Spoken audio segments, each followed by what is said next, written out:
Yeah, very good. So anytime you want me to get started, I have just a few slides prepared to walk you through, and then we can get into a discussion. Okay, great. Hi, Klaus. My name is Cheryl Miller. I'm one of the co-hosts here. And I'm just going to introduce you. Klaus, is it major or measure? Oh, it suggested mega. I know. Mager? Oh, wow, I was way up. Okay. Klaus Mager, current leader of the agricultural team of Citizens Climate Lobby Business Climate Leaders.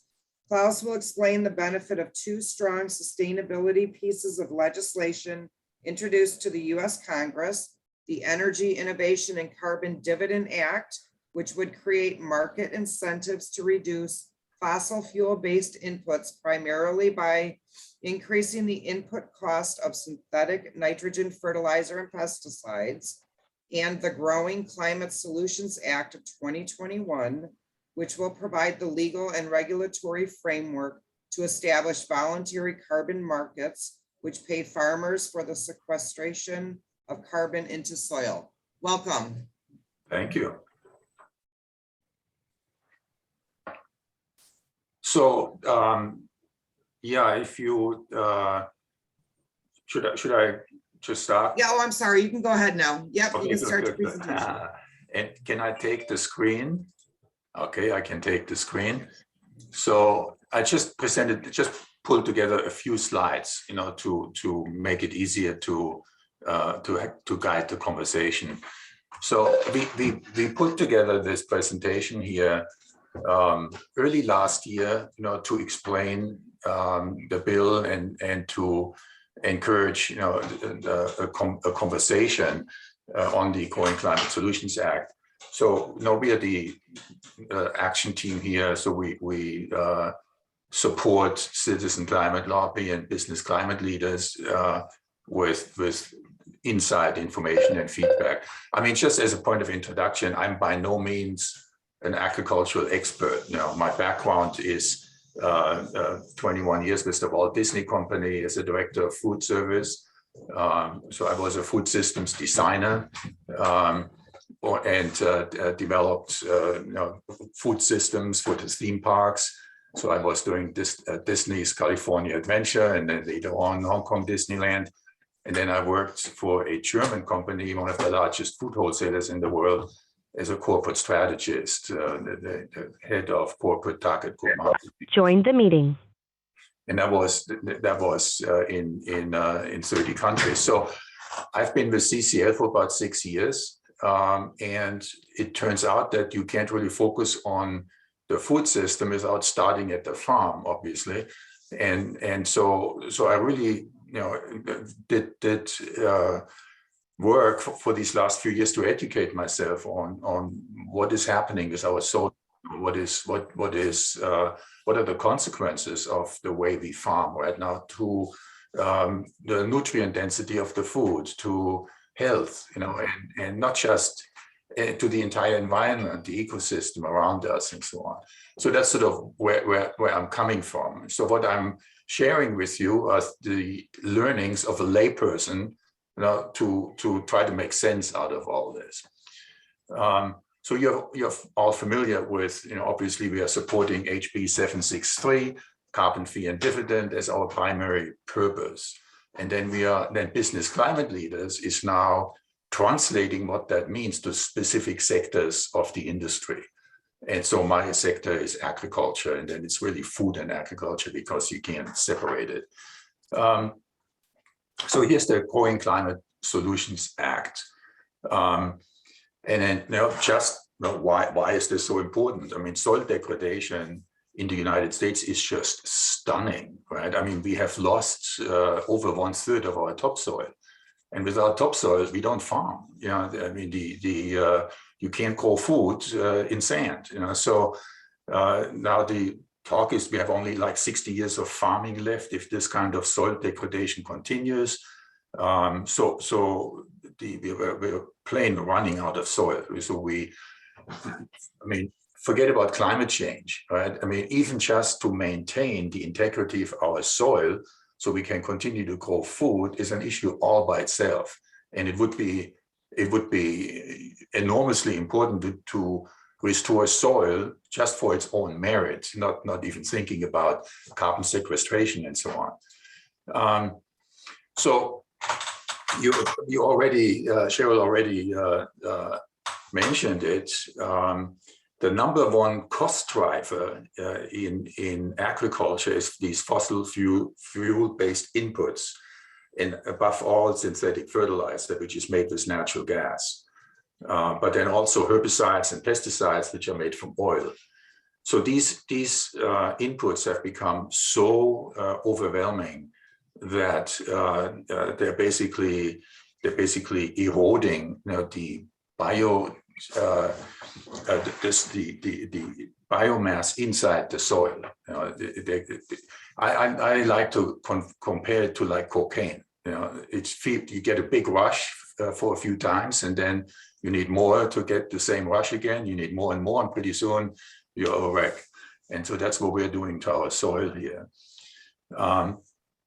So by increasing, by charging a fee at the base of fossil fuels, we would increase the input cost to the farmer with these synthetic nitrogen fertilizers and pesticides.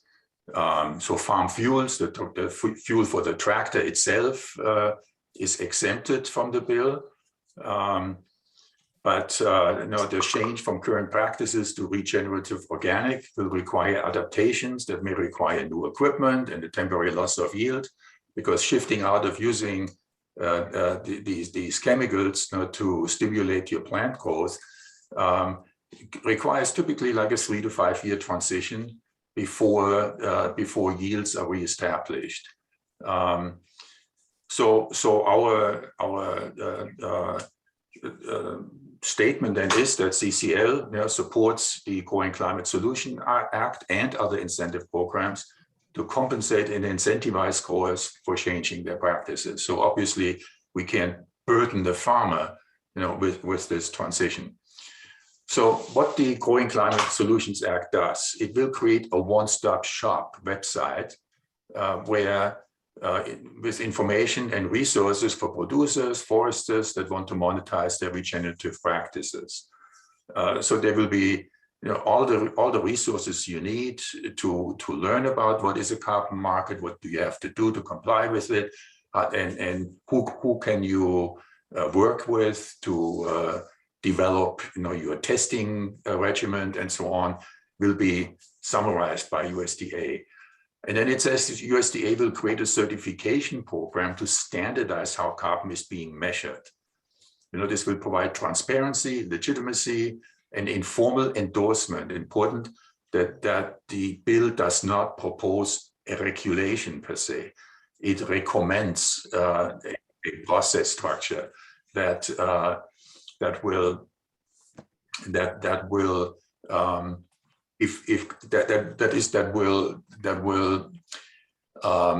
help the market and help investors, right? Because there's a lot of companies who want to spend money buying carbon credits. It will help the buyers of carbon credits to gauge the legitimacy of what they're buying. So it will provide third-party technical assistance. So there's greenhouse gas technical assistance providers, and then there is a third-party verifier certification program. So USDA will basically put a stamp on verifiers saying they have been trained and certified in the processes that will lead to a reliable sequestration of carbon into soil. So then, this presence of USDA certification will assist with access to credit market when farmers want financing to start healthy soil practices. USDA will summarize the science related to the regeneration of soil and report to Congress regarding further policy actions. In the meantime, I just learned that a couple of days ago, there are now efforts in the market where farmers who follow these regenerative processes can get credits on their insurance program. They can get better rates in loans because they have greater reliability and are less of an insurance risk. So coming into the next year, so here is what Congress envisioned. So the drafters of this bill, I picked this off a congressional website here, making an argumentation of why this bill is so important.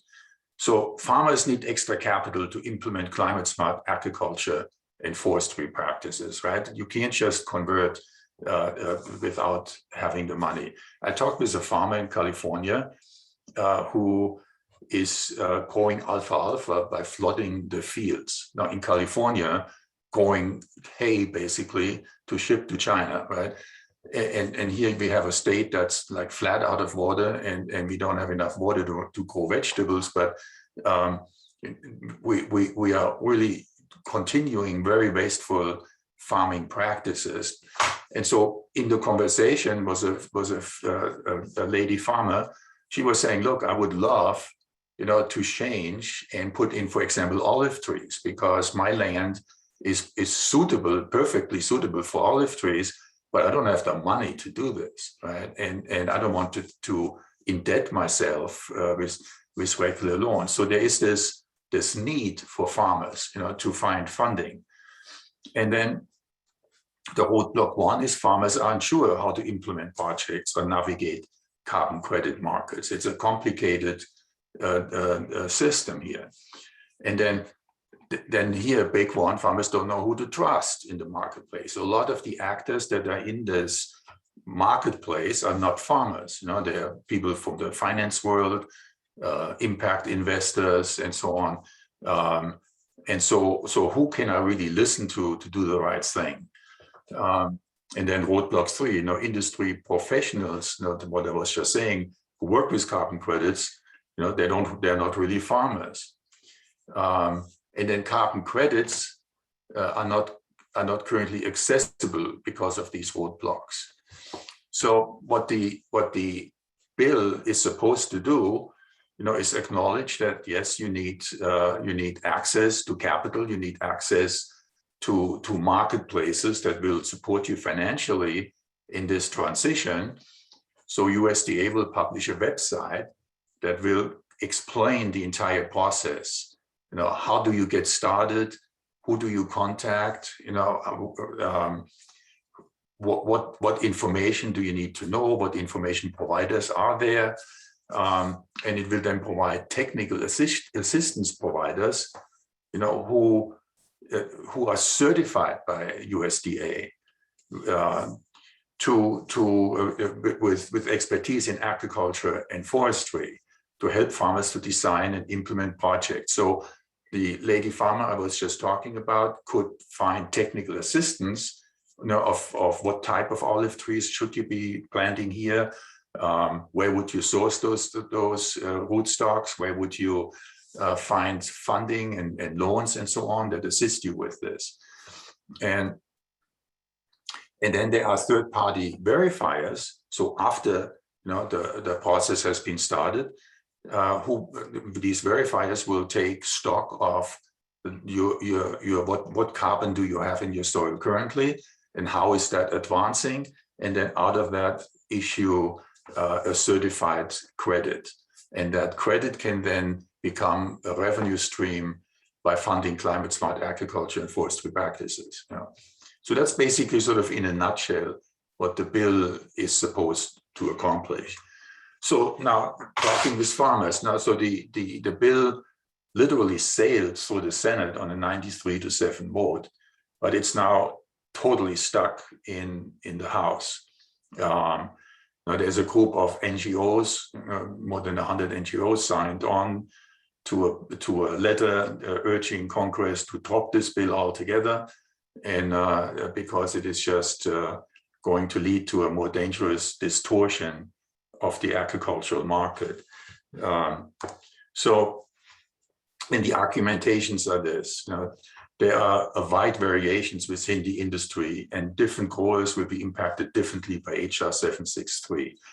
So for example, commodity growers, of course, use huge volumes of synthetic fertilizer, but organic growers don't, multi-crop growers don't. So there is a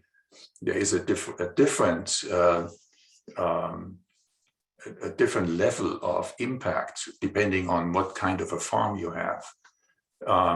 Then the capacity to sequester carbon into soil differs by crop type, by the existing condition of the soil and regional climates. Yeah? So soil in California obviously is dealing, with different issues than soil in Florida or in Oregon. So what you can do with your soil differs, depends first of all on what's the current condition of your soil, what's the type of soil that you have, then by local climate, the regional climate, by access to water, the availability of water, and then you have socioeconomic realities that also impact what you can and cannot do within your agricultural system. So that creates some problems when you reward a farmer who is working some very difficult soil, that the soil that just doesn't have the capacity to sequester a lot of carbon, but still changing practices into regenerative benefits, not just the soil, but the entire ecosystem around it, water retention, and so on and so on, versus another farmer who can just put in tons and tons and tons of carbon because he's just located in a more available environment. And so why would this guy who has to work much harder to put carbon into the soil make less money than someone who has a really easy time with it? So there is this level of fairness, right? That perceived fairness of having unequal outcomes for equal efforts. So the Growing Climate Solutions Act will require the USDA to develop specific criteria to address these variations and create fair standards that incentivize and reward all growers to participate in carbon markets on an equitable basis. So we put that in. I mean, I wrote that more than a year ago. And then in the meantime, we are all sort of collectively learning that this is not a really easy thing to do. I mean, there's a lot of issues here that would have to be discussed and clarified to help that understand. So there's significant pushback from a range of farmers who are concerned they will be left out of this. Multi-crop farmers, specialty crop farmers, small and bifolk farmers. And so that's really the impetus why this opposition has really solidified, and people are really pushing back on this, because if carbon markets leads to further consolidation of farmland, unfairly prioritized commodity farmers versus multi-crop and specialty crop farmers, then we are intensifying the problem that we already have in our agricultural system. Because when you think about specialty crop farmers, well, that's produce, right? That's salad and carrots, and so why are these specialty crops? And I mean, this should be like basic crops, and there is not enough support, to really emphasize that we need to shift our dietary patterns more towards a plant-forward type of diet, and that is actually not only not supported in the current understanding of what this bill is. It actually creates more of a shift into the wrong direction. So we're looking. Then my feedback to the group that signed on to these letters and so on is, the bill has good intentions, right? The intentions of the bill are to to accelerate the conversion towards regenerative organic practices, because we need to sequester carbon out of the atmosphere, put it into the soil. We can't ask the farmers to suffer financial consequences because of, for all of us doing the right thing. So we have to find ways to fund and reward these outcomes that we're all looking for. But the bill doesn't do it at this point. There is a lack of clarity in how this bill instructs USDA to go about a fairness standard across the agricultural sector. So that's basically, we're looking for language in the bill, that would instruct USDA to develop performance criteria that is inclusive and considers the need for development of the entire sector. Yeah, so that's us, creating dialogue and political will for nonpartisan, business-friendly climate solutions. Focusing on national carbon pricing legislation, and then on bills such as this that are complementary in that they are offsetting the impact that HR 763 will have on different sectors of the economy. I'm just showing you a couple articles here of what is the conversation currently going on. This just came out September 30, and basically saying, the current carbon markets are the wild, wild west, because there are multiple players already who are, and I'll copy this into the chat. So if you like to read those later,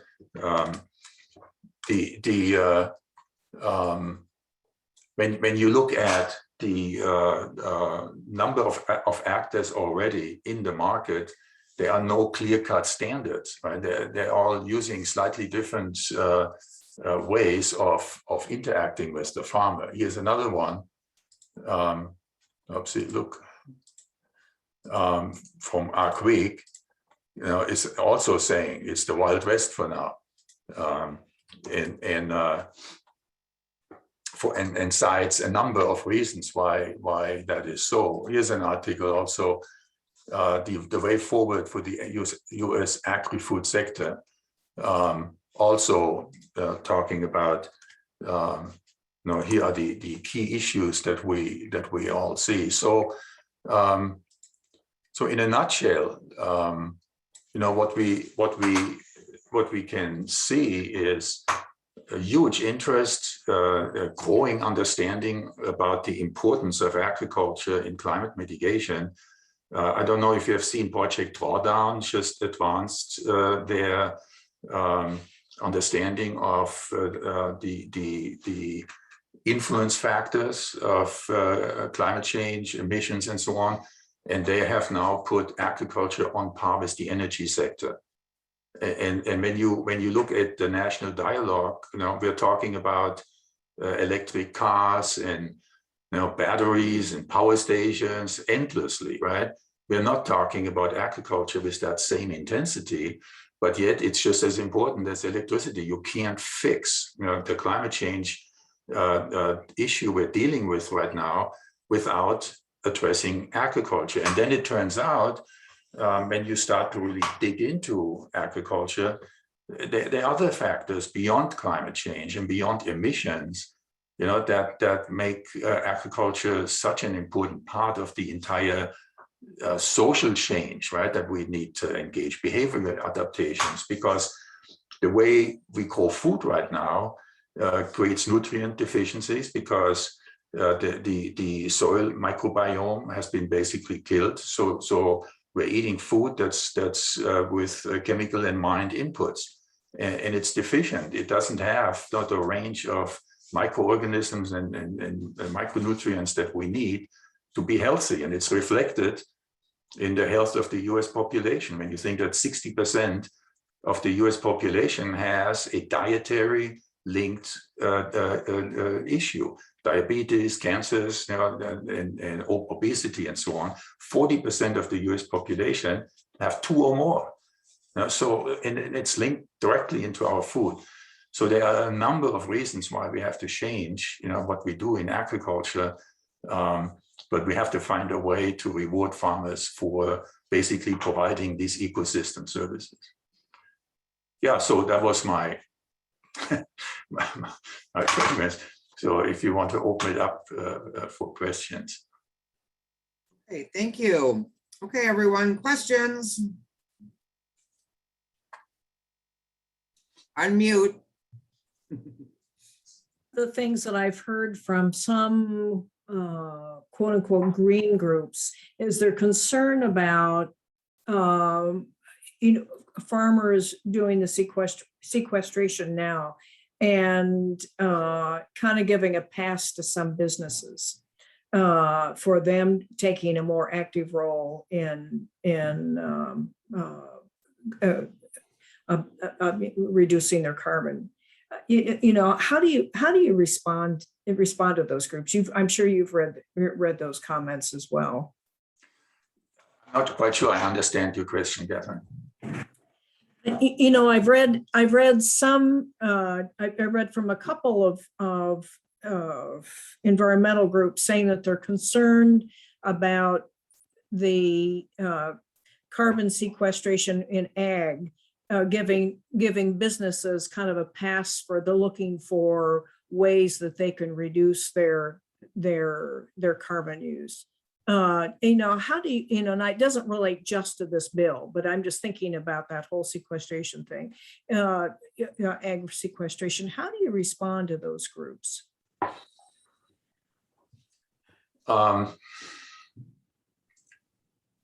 Yeah, I'm still struggling to. I mean, the criticism on carbon market is generically many of these growers just hate carbon markets, because it's a big growers game, the way it's structured right now. Now you need to have a few thousand acres before this makes any sense. Yep. You have to have access to capital at a big scale, and it really doesn't reflect the need, to shift out of so much commodity crops and shift into more plant-based or plant-forward types of diets. And so that's one part to revive, for example, rural communities which need more small-scale farmers and develop local food systems and so on. And so they're saying if carbon markets pump so much money, into the industry, then that will double down on farmers becoming yet bigger, and limiting more and more the types of crops they're growing, because you have like seed manufacturers, right, who do bio-coated seeds and all of that.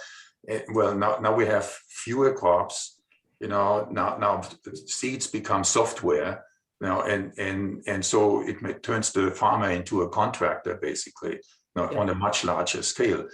So the question then is, well, how can we create equity and fairness so that smaller growers who are also providing valuable local services to the entire ecosystem by restoring their soil, by creating biodiversity on their farms, well, how are they getting paid for their extra efforts and so on? I think is the core of the criticism that you're hearing.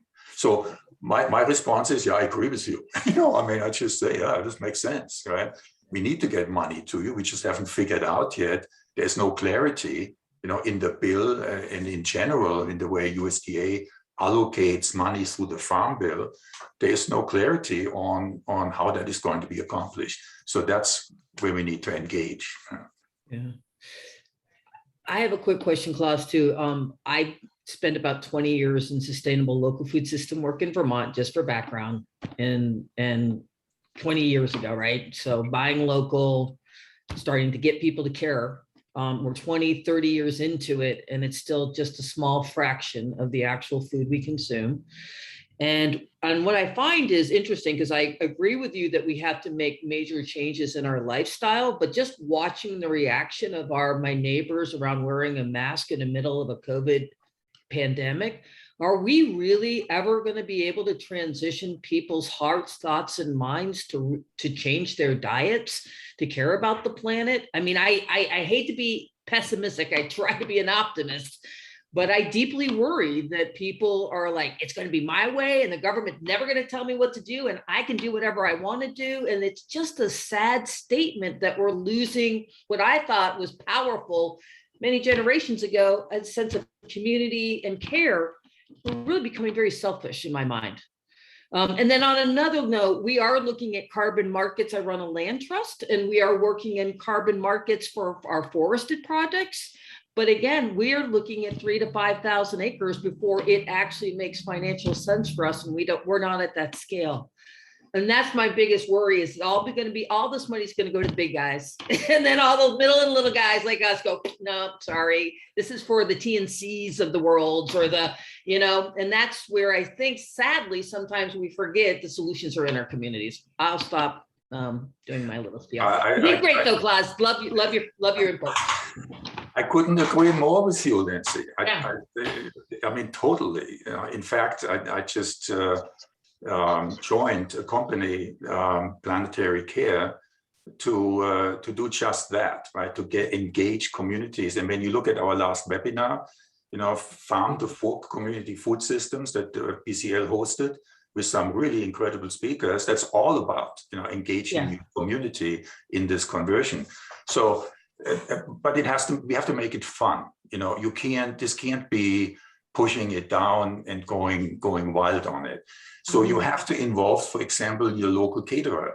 For example, your school catering, your college catering. So because they can create some recipes. They can make this exciting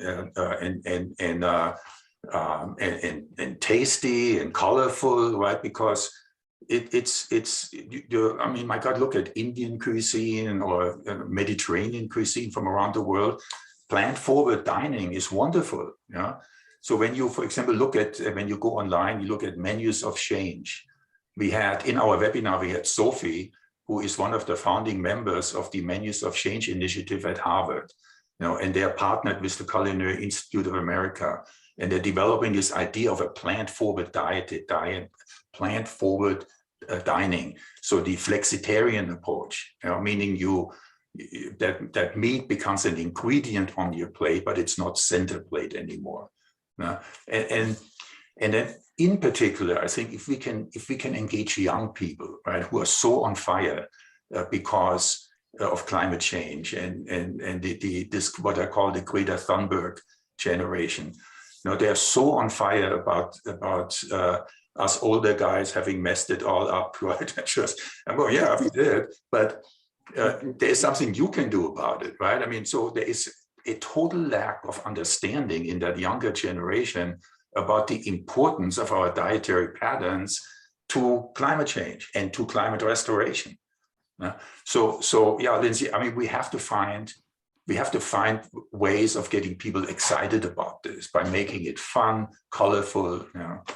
Yeah, great. Yeah, one thing we tried to do is we did a local beer and we highlighted local grains and tried to use that as an educational tool. But yeah, I still feel, I am worried though with this anti-masking attitude. I just feel like our culture is changing. That's the scary part for me, Klaus, is just noticing those kinds of deeper attitudes that are ingrained in people. It feels like they're getting more stuck in the mud, maybe. But I agree. Let's keep it fun. Klaus, back to I want to get Tara in on this. Is there have you found any success in terms of just trying to get some news media out about what local people are doing, and have you seen any research about that making a difference about how they get the news out and what other people are doing? So, it's local people influencing local people. Yeah, totally. Yeah. So Yeah, I mean, I just joined this really exciting group, the Planetary Care, and we are working, to not just set up a demonstration farm, right? Because that's a big thing right now. Demonstration farms are popping up all over the place.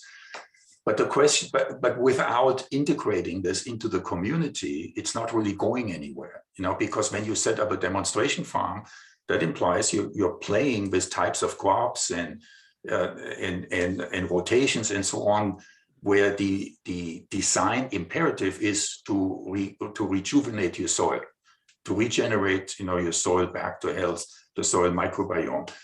But then you need maybe the local college in the schools and so on to link in with this, and then turn these products that come out of it into some really fun things to eat, and to make this part of our diet, and understanding that we're doing something really good here because we're empowering this farmer, to do things that without this kind of participation wouldn't be possible.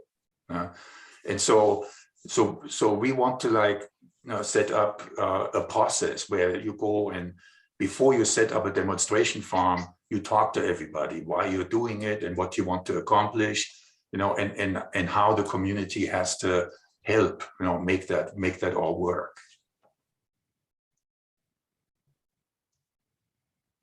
Great. I was just going to ask Klaus if you think that there is a possibility that the smaller farmers could possibly get in on the game of carbon markets if they were to do more of a full life cycle of the product that's being produced. So in my head, I'm thinking of, let's say, our smaller scale producers that tend to sell more locally. So a CSA example. And there are plenty of CSAs that even do tractorless farming, for example. So their carbon inputs for the whole life cycle of the crop will be lower, and then the crop will be moving less distance. So there would be a smaller carbon production there also. And I'm wondering if there's a way, or if there's been any talk of introducing that into this model so that it is more of an incentive for the smaller producers who have more of a local effect. Yeah, I wish I had an answer to that. I'm not sure that the GCSA can ever be advanced to the point where it really covers everybody, right? But it's an important tool to maybe as a transition, right? Where the commodity growers have to change their practices, and you can't just change from one season to another, right? I mean, this is a $1 trillion market, and we have global impact with how we grow our food around the world, right? I mean, this is serious stuff. So we can't mess that up, and so the transition has to be thoughtful. So and my best analogy here is when if you remember this story where a young boy comes to the old sage and he has a white dog and a black dog, and he goes, this black dog beats up my white dog all the time. What can I do to train them or to change them? And then so the sage goes, well, you feed the dog that you want to be strong.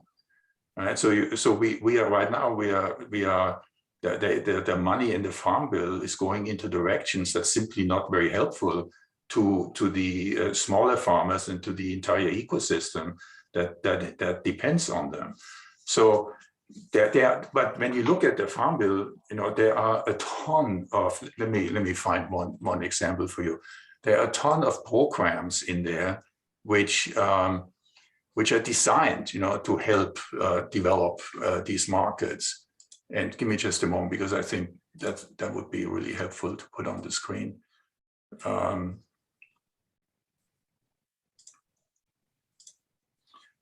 So let me take the screen one more time and I'll show you this thing. So here is from USDA, and you may not have seen that, but that's basically how USDA has programs that are designed to develop a local food supply chain.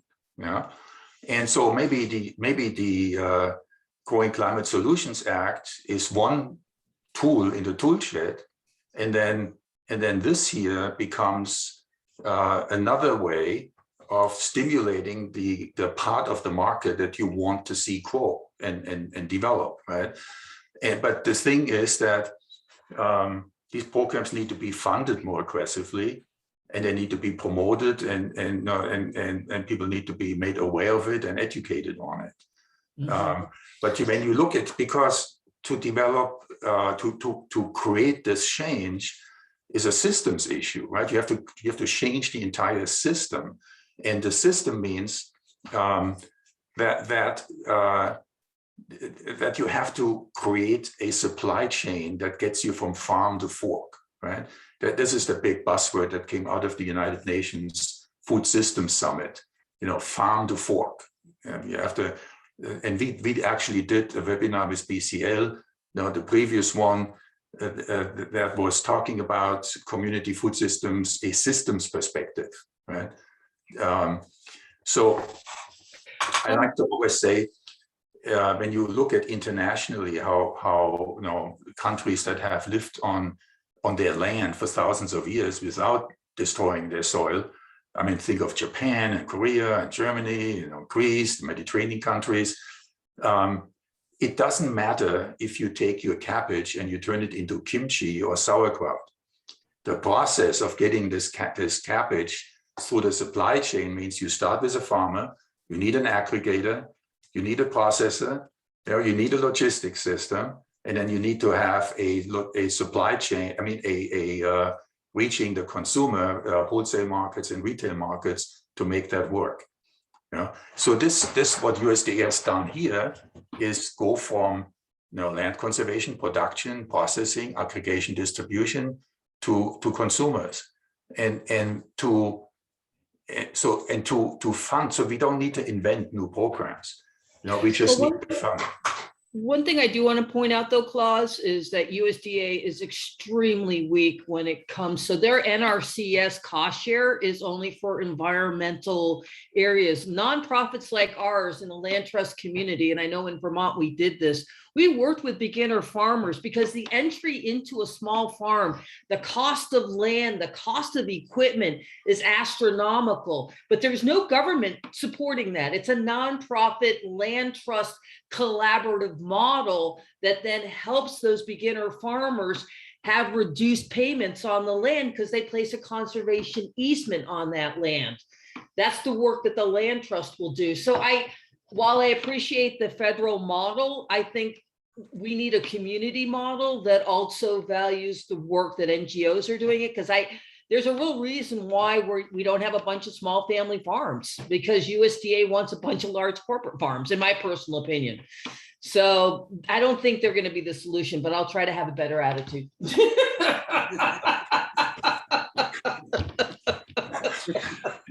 Yeah, but nothing happens from nothing, right? So, let me recommend a book here that you really need to read, because next year, we'll talk about the Farm Bill. The Farm Bill is up for discussion, and all of these programs are rested in the Farm Bill. And if you don't go with the Farm Bill and don't pay attention to what is happening there, then no matter what you do in the field and on the ground, the money flow will work against you. And it's impossible to overcome it. It's like a fire hose. Right. Now, because there are billions of dollars being put into the economy there. So we have to have an opinion that needs to be expressed at the local level to your representative and senators. And this is what we're doing at Citizen Climate Lobby. We lobby for things that are important to us. And so, the CCL hasn't taken a position on the Farm Bill yet. And I don't know if they will or won't, but I think looking at the importance of agriculture in the total climate change sphere, we can't afford not to, is my personal opinion. We just have to make this right. And it's not just because big farmers don't create community. These massive, you need a localized food system to protect your own ecology, protect your water tables, that perspective can't come from top down. It needs to come bottom up. That's sort of my thinking here. Klaus, I'm wondering at this point in time with, the budget bills in process and hopefully the Build Back Better Act includes some kind of carbon pricing, like Citizens Climate Lobby has really been pushing for. But in regard to the Growing Climate Solutions Act, how do we put pressure on our politicians, our representatives to, move that legislation to a better place for the small farmers, the specialty farmers? Is there something that we can do as citizens? Yeah, I would say the first argument in meetings with a member of Congress would be, look, we have to regulate, we have to standardize these markets. And while USDA is not going to have an enforcement mechanism here, they can set the bar that needs to be met, so to have credibility, so that the farmer just doesn't do something that's not reliable. So the big issue here is about permanence, right? Because you could have someone lease land to a tenant who does a wonderful job for 5 years, and then you change out your tenant, and he shows up with a tractor and works up the soil, right? So there has to be. So land ownership has to engage in this entire process when you lease land.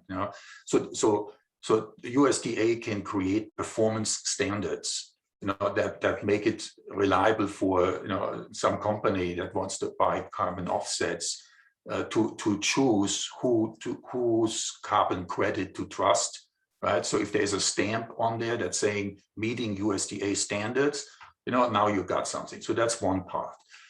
And then I tend to think that maybe there needs to be a parallel bill or maybe attached to the GCSA that focuses on these specialty crop and so small, because clearly we need to grow that sector.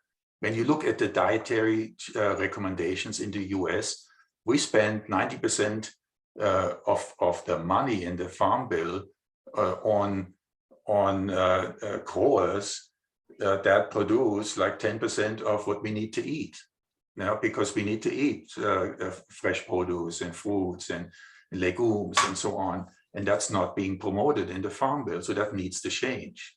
So maybe what I just showed you, the supply chain development and so on, maybe that would be the space where they put in money to build up the entire system. This is not an easy task, obviously. But I think it would be hugely helpful to educate lawmakers on why there are objections to this bill, and what they should be looking at to shift spending into the direction where we need to move into. Yeah, Klaus, I have a question for you. Lindsay sort of touched upon this earlier, and so I'd like to tap the subject on the shoulder again and bring it up in a little bit different fashion. When you look at the whole 30 to 40 years or more that we've been aware of climate change, yet we have a lot of deniers, and that is still an issue. A big issue is getting people to buy in. And then when I listen to this topic, to a lot of the lay people, they're probably clueless in many aspects about how important this is and how much it plays into the big picture. But when I hear you mention that we're losing our topsoil at a very rapid rate, and when I hear you say that 60% of our health is affected by the food we eat, and not eating as well as we should. And I hear that this is a big issue in itself. To get people, what you gave us this morning was kind of a fire hose of information. And to get the general citizen, and I'm talking about those that are more in the denial mode than in the believing mode, but to get them to become more aware of this, they're not going to read a book. They're not going to sit down and listen to an hour presentation, et cetera, et cetera. But perhaps they will read an article that you can read in maybe 3 to 5 to 10 minutes. And maybe over time, if they get small doses of this information, they will become better educated and maybe more aware and more inclined to listen and to understand that this is indeed affecting them if it's affecting their health. Do you have some articles? When I say articles, something for the layperson, something for the person who is not aware of some of these issues. We had an earlier discussion in our business meeting. We were talking about PFAs a little bit. And I just shared how many people that I know are clueless to what PFAs are. Well, a lot of people are probably clueless to the issue that you're talking about. But if we can give them more information in small doses for the layperson. Do you have anything that you can share? And I know you shared some articles here. I've copied them, but I haven't opened any of them. But with that said, could you comment? Yeah, okay, so let me give you here, this is the Project Drawdown, the latest release on food and agriculture, land use and so on. And this is just a real eye-opener, this article. I mean, I've been bouncing around with the Project Drawdown group for going on 3 years. And I was always frustrated because they have like these 100 bullet points and none of them make any sense in isolation, right? You have to, it's a system, right? So you have to combine this, and we're doing this here. And then from our last webinar, there is a button on there that says resources, and there's just a bunch of stuff in there that may be useful to take out. But let me just you were just saying, this is a fire hose and it's just so much information, and oh my gosh, where do I start? We have to start in the place where people are. Yeah. So when you talk to a mother, and tell her that 20% of American mothers have glyphosate in their mother's milk, in their breast milk, right? When you're talking about that a majority of cereals that are geared at children have traces of glyphosate in them, and how destructive that is to the development, of a healthy child. When you think about the nutrient deficiency in our food, how there are micronutrients missing that a child needs to develop a healthy brain, right? Because your brain has enormous needs, for very specific nutrients, micronutrients, which are missing, in the commodity type foods that you have out there.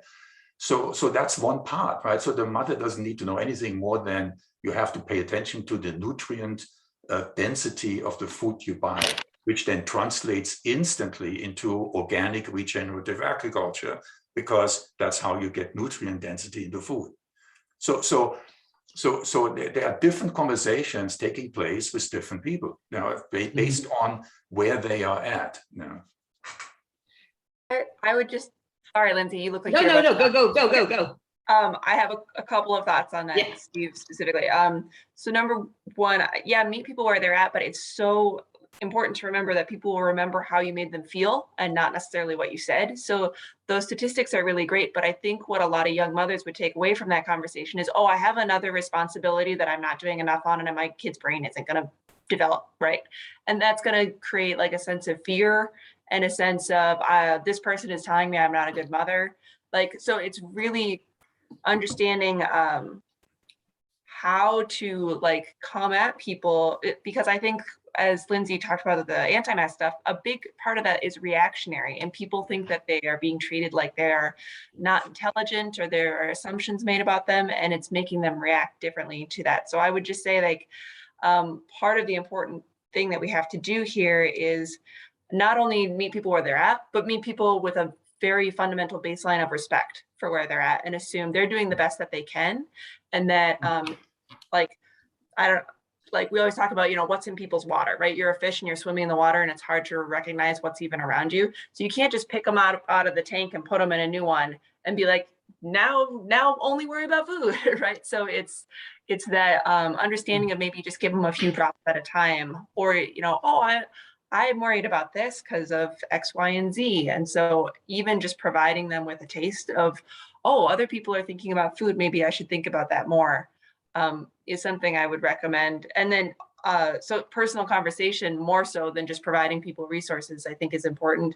And I've also heard a lot of people talking lately about providing people with subscriptions, and so that they can go just keep getting those drops added to their water instead of just being like, do your own research. We've all heard that lately, and none of us went out immediately and Googled that. So I know one guy who actually just started sending No-Till Farmer magazine subscriptions to farmers that he was trying to increase no-till activity on.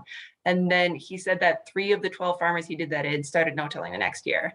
And that was just because they had that coming directly to their house. There was useful information meeting them where they were at, and it provided them with really good content. And it wasn't someone coming and saying, you need to do this. It was just, hey, this is coming into your home now. You can read while you're on the toilet and pick up the information while you're there. And I think that I do, like, when I talk to people, I'm always just like, oh, try this podcast or something that they, whatever their media of preference is, that they can go into their life with. I think that's maybe better in general terms than just giving someone a resource library, because it's overwhelming, right? That's the resource library itself is also a fire hose to the face if you decide that you want to do something.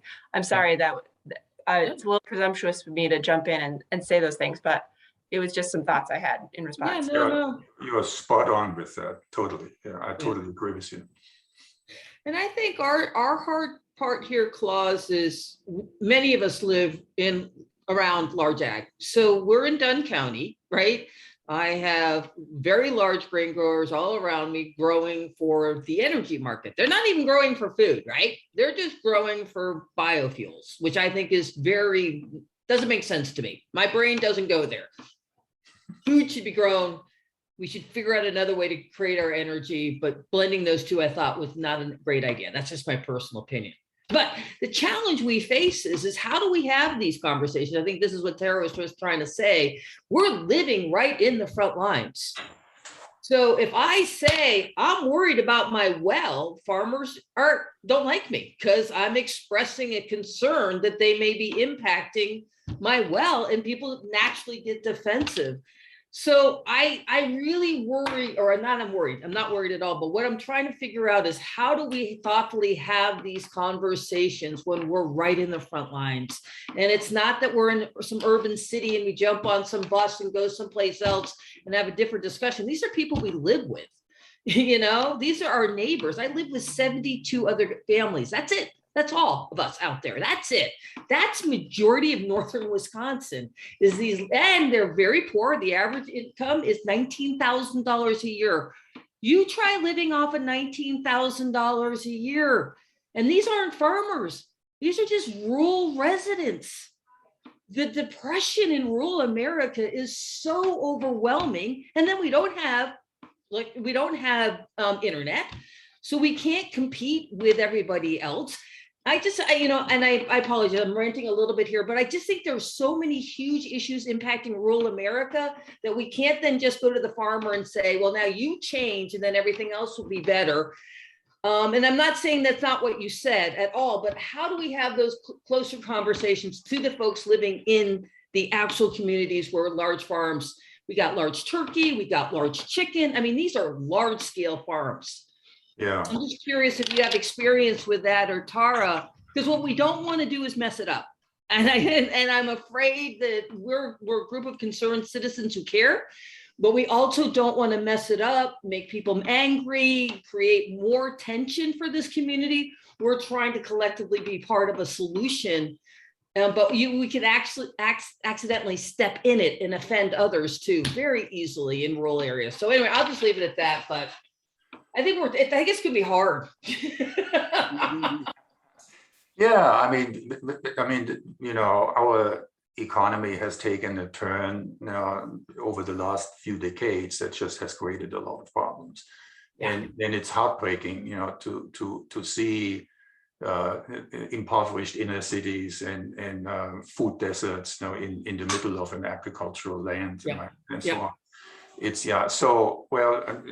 This doesn't belong into the BCE field here, but I just joined this group here, Planetary Care, and our intention is to work with communities in a holistic way. In fact, we're going next week to Palouse, which is a region in Southeast Washington, bordering Idaho and Oregon, and there is a group of farmers. They have a company called Shepherd's Grain.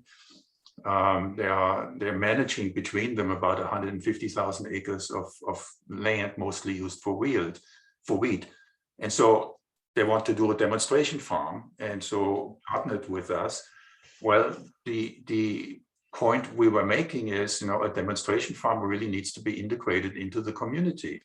So let's do that, and so then talk with the local university, the Washington State University Extension. Let's talk with the social organizations that are the school, right? The school catering group, with the local farmers market and the food hub that they have already, and see, what do you guys want to do? What do you want to see happen in your community? And then let us go to work and see what we can do to help you to develop that. But it's ground up, right? It's from the community up.